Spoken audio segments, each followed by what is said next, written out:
Good morning. Many of you know that tonight and into tomorrow we'll be observing Yom HaShoah VeHaGvura, the day of heroism and Holocaust remembrance. Now, many of you know about the Yom HaShoah being Holocaust remembrance, but the second part is often forgotten.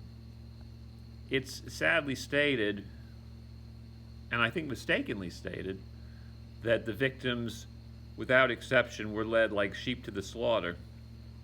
People resisted in whatever ways they could come up with. Sometimes those ways of resistance were not obvious, and sometimes they weren't physical. I'll share with you just an example. When I was a seminary student, there was a synagogue around the corner, 125th and Old Broadway, and the rabbi was a survivor. He was probably about 90. And during the war, he hid, and he was convinced, and not he alone, by the way, he was convinced that the Nazis would destroy many or all traditional Jewish texts. And so throughout the war, his form of resistance was to memorize those very texts in case that occurred. Well, fortuitously, we know that nothing like that ever really came to pass.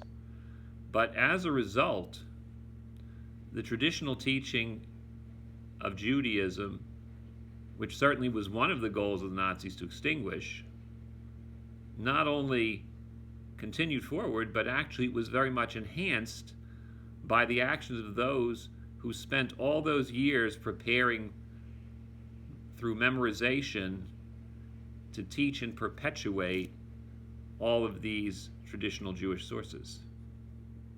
So we should take a moment not only to mourn the victims, but also to honor their courage and bravery under duress.